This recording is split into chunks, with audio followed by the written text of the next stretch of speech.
I've been wanting to do more specific icebergs recently. I did the Has-Been Hotel one back in October, and I've been doing the anime one, which is a very broad topic.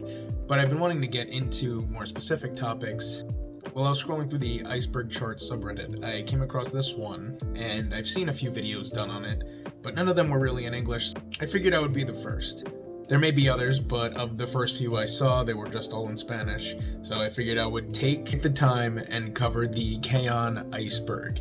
I'm beginning to think that my channel is becoming more of an iceberg channel. I mean, I have 5, 6 videos on iceberg charts, just probably be 7. And there's probably a few more on the way by the time I post this, So even a decade later, keion is still extremely popular in Japan. As a matter of fact, of the 30 most popular female characters of the 2010s, Mio ranked 5th and Yui ranked 3rd. Considering all the memorable shows that came out in the 2010s, it's pretty impressive that a show where they basically do nothing but eat cake and play music once in a while is still as popular to this day.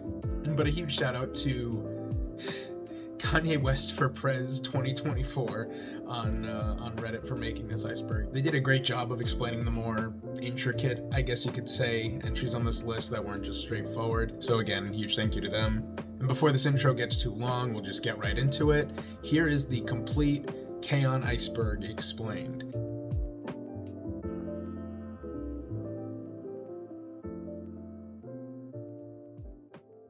Now, the first entry on tier 1 is that the manga is boring, and that's pretty self-explanatory. Now, with a show about girls playing in a band, one of the most important aspects of the show, as you could imagine, would be the music. And as that's easy to do in a show, it's not really possible to convey music through writing. Now, keion is a comedy, so you'll still get the jokes that you see in the show in the manga, but the fact that you're not getting the music, which is a huge part of the show, as I mentioned, it kind of just defeats the purpose of reading the manga. So this entry is just pretty much saying that the manga is boring in comparison to the show. The next entry on the list is Fuwa Time, or Fluffy Time in English. It's a song that appears multiple times in the show, namely at the band's first concert in around episode 6, and also again at the end of season 1. There's 2 versions of this song, one is sang by Mio and the other by Yui, and it's arguably one of the anime's more popular songs. Naoko Yamada is the director for keion, as well as the keion movie. She worked for Kyoto Animation up until 2020 and was honestly the best director that the company had. Just to name a few things that she's worked on, her fingerprints could be seen on anything from Haruhi Suzumiya, Clannad, Tamako Market, Free, and Silent Voice. Her leaving from Kyoto Animation was amongst a large resignation that took place after the 2019 fire attack that happened. Now, as you probably know, this arson attack took the lives of 36 of her co-workers. Yamada mentored at Kyoto Animation, and she once said that she never wanted to work anywhere else. Her influence cannot be overstated, and she's one of the best in the industry to have ever worked on anime. I hate to go from such a heavy topic to a joke, but Mugi stealing Mio's strawberry is just a joke. That's one of the more popular scenes in the anime. The scene starts like any other would, which is just the group sitting around a table eating desserts. Seemingly out of nowhere, Mugi reaches across the table and steals Mio's strawberry and eats it, causing Mio to tear up and cry over it. The reasoning behind this is usually left out of the clips you might find online. Mugi remembers Mio talking about a time when Ritsu stole her strawberry off her cake and ate it, so Mio hit her for it, and not wanting to be left out, Mugi wanted to be hit, I guess. And so she took her strawberry, to which the end result was just Mio crying. Now on to tier 2, the first entry is Keion College. As you could imagine, Keion College follows the group as they go to college, and they join their university's light music club. At the same time, it follows Azusa and her staying behind at Sakuragoka High School in order to help rebuild their light music program. She even forms a new band called Wakaba Girls with Yui's younger sister, Ui. And speaking of Azusa being on her own, the next entry is called Tenshi ni fureta yo. Butchering it horribly, I apologize. It means touched by an angel in English. This song was performed by the original 4 members of Hokago Tea Time in the final episode of Keion. Now Mio, Ritsu, Yui, and Mugi are all set to graduate, meaning that Azusa, being an underclassman, will be the only member of the band not moving on with them. As one could imagine, watching your friends graduate and not being able to leave with them, it makes you feel pretty lonely. So the original members of the band sit Azusa down and sing this song for her that they wrote as a way of it's not really goodbye, but they're still grateful to have ever met her. Don't Lewd the Keions is a running joke in the community. Considering the lack of any male main characters, any anime with a primarily female cast is kind of subject to fan service, but Keion not so much. There are a few scenes like Mio tripping or the beach episodes, but the show's generally pretty family friendly for the most part. There's no jiggle physics or unnecessary camera angles. The characters themselves are very innocent on their own, leading to most of the community coming up with one rule: don't lewd the Keions. I'm not sure of the origin of this, so if you happen to know, please leave it in the comments. And the final entry of Tier 2 is that Sakuragaoka High School, which is the high school that the show takes place in, is actually based on a real school in Japan. That school being the Tayosato Elementary School. The influence of Keion and this school is so prominent that Japan Post released a set of stamps of the school with references to Keion, such as a table full of dessert and cat ears on it, as well as a Gibson Les Paul, which is Yumi's guitar.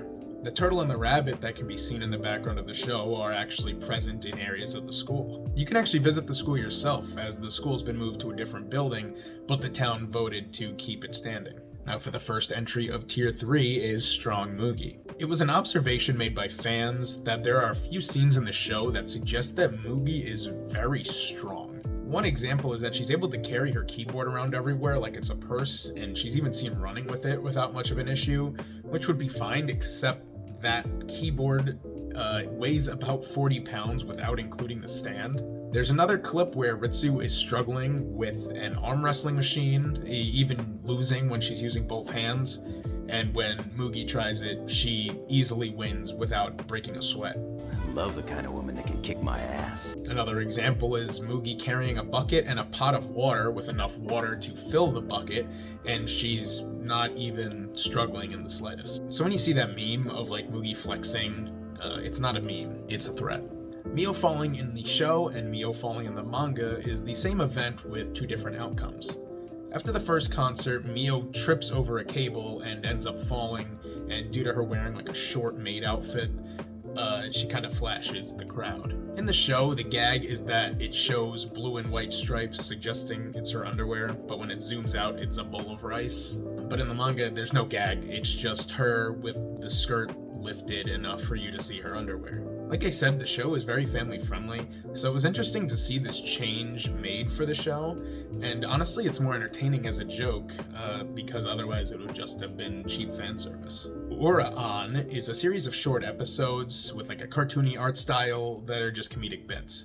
Think of like Ruby Chibi or that spin-off series of Hari Suzumiya, where it's just shorts with like a crude art style, and it doesn't really have much of an influence on the story. There's a sequel to the original Ura-an with 9 more episodes, but if you decide to skip it, you're not really missing much. Keion causing an increase in guitar sales in Japan is just a fact. People, after watching Keion, wanted to learn how to play guitar and other instruments. In all honesty, I feel that. After watching Keion, it makes me want to go to my parents' place and go grab my guitars. Back to the entry, according to Gigazine.net, Fender sales of their left-handed JB62 bass guitar, which is what Mio uses, increased by 800% in 2009. On Amazon, if you look at the JB62 bass, a lot of the related items are Keion songs and manga.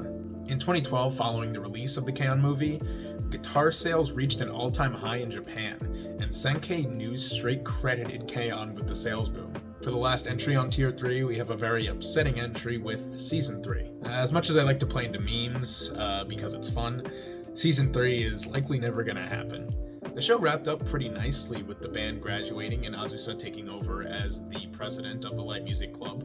We got a movie out of it, and the show finished well over a decade ago. It isn't like Keion isn't popular, and if they were to release a Season 3, there's no doubt that it would be widely enjoyed by all the fans that are still out there. But Keion did have a definitive start and definitive end. It wasn't like the show ended on a cliffhanger, it wrapped up perfectly. If there were to be a Season 3, it would likely follow the story of Keion College, as mentioned earlier in the Iceberg, and a remake isn't exactly likely either, because the show looks fine, it's not dated, the music's fine, the animation's fine.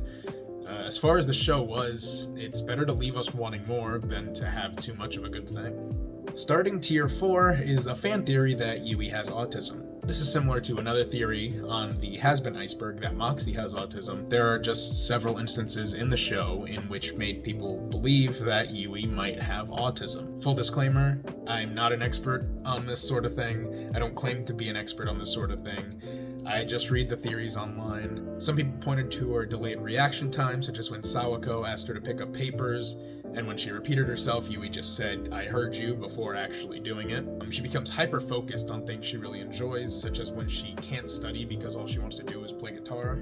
There are a lot more examples that you can look into if you're really interested in this theory.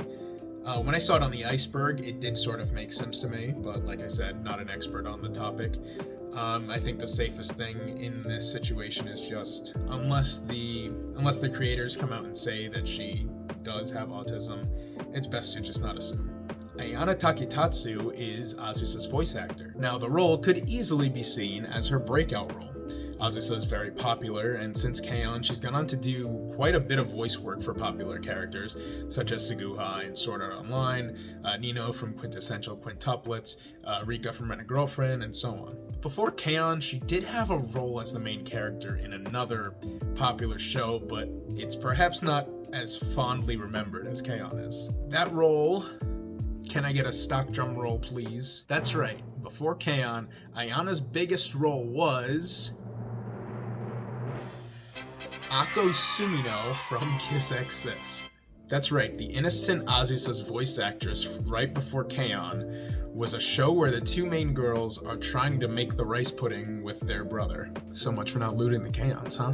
I don't know if I could really say this word on YouTube without the site finding my little corner of a channel here and just beating me. So, German politics, circa 1940, Azusa is a meme created for some reason.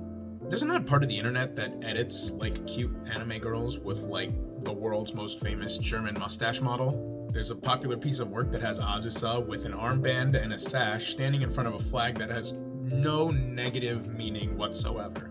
From what I could find, the original edit was made on the internet cesspit known as DeviantArt. It was made back in 2010. I don't know why it was made, but the person who made the edit hasn't posted anything since 2011, so I guess they just took their internet fame and left. Now getting towards the bottom of the iceberg in tier 5, we start with a letter to Azusa. A YouTuber by the name of TimTam2400 uploaded a video titled Letter to Azusa. In it, he detailed his love for the fictional character. He declares his love for Azusa, calling her the perfect partner, and understanding that they can never be together due to the tragic barrier of reality. He romantically proclaims his love for her and how he hopes to meet her no matter how. It's truly a tragic romance of two people who are destined to be together, but something keeps them apart. Truly the Romeo and Juliet of our time. Tim Tam, if you see this somehow, I wish you all the best in your quest to win Azusa's heart. I think I speak for all of the internet when I say we're all rooting for you. As I wipe tears from my eyes, the next entry is that Ritsu fans are the most passionate. This is pretty self-explanatory in terms of the fandom of the show.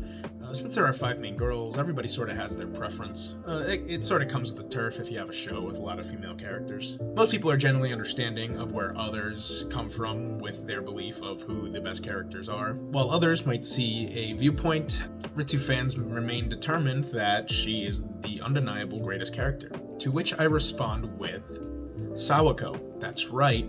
Lonely Teacher wins again. From what I found, Unexpected Yui is a subreddit dedicated to shitposting and Keion memes. It's rather small, with just over 3,000 members. To compare, Keion's subreddit has over 70,000. Unexpected Yui, I'm pretty sure has an origin somewhere, as I vaguely remember it when the show was really popular back in the early 2010s, but I couldn't find anything about it. So this might be the greatest discovery I've made of any Iceberg video yet. Apparently, Vert is a big anime fan.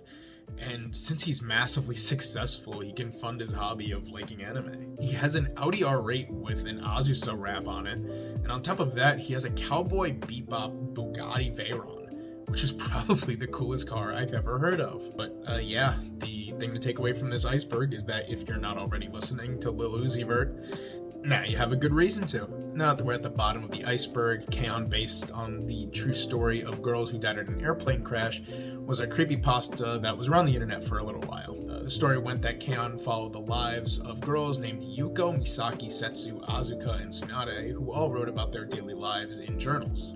The diary entry stopped when the girls died on a plane crash on their way to London. This is just a story with no proof behind it. What is real is Hokago Tea Time, which the voice actresses of the main characters toured as between the years of 2009 and 2012, but thankfully you can watch this lighthearted show without a tragic backstory behind it. So you've likely seen the meme of the anime girl staring at somebody with a wad of money in their hand, and like the next frame be like consensual hand-holding after the wedding and on their honeymoon. But if you didn't know, the meme originated from Keion. It was an episode where the band pawned off an old guitar that they found, and they got a ton of money for it. When held up to Azusa, she gets flustered and dizzy from seeing such a large amount of cash in person. Somebody just decided to make it imply something naughty, breaking the tier 2 rule of not looting keions. Come on, guys, we're better than this. Come on, we have to stop. I had faith in you. And now for the final tier, there's one lone entry, and boy is it a doozy. The Superficial Smiles fanfiction is a story on the website fanfiction.net. It's often criticized for being messed up, and as well as the characters being very out of character. It takes a very wholesome show like Keion and just introduces the incredibly awful topic of non-consensual acts to it. I don't want to go too much into it, but I'll give a basic summary without getting too detailed. One day, Yui greets Azusa, as she normally does, but Yui gets a bit handsy with her. After being able to pull away, she realizes that Ui is really uncomfortable and seemingly trying to get away from Yui. She tries to confront Ui about it, and after a bit of pestering, Ui doesn't tell her what happened, but instead just breaks down crying, leaving us to assume what had happened. Later in the club room, all the other members don't even notice that something feels off, but the other girls one by one end up leaving the club room, leaving Azusa and Yui on their own. Yui jumps Azusa when she isn't paying attention and just does what she wants. The ending implies that this, along with what happened with Ui, is just going to keep happening. I'm not going to link to the story, and I strongly suggest you don't read it. And if you do find the story, don't go out of your way to harass the person who wrote it. Just honestly, it's better to just not pay it any mind. I looked around on their profile, and I'm not even sure if they're active on the site anymore. On that awfully depressing note, we've reached the end of the Iceberg. I plan on doing more of these videos in the future, since I enjoy making them. Judging by how these Iceberg videos have been helping my channel grow, I guess that you guys are enjoying it too, and that's all I could really ask for. If you guys like the video, please make sure to consider subscribing, maybe leave a like if you made it this far. That's all for now. Thank you guys for watching again, and I'll see you guys in the next video.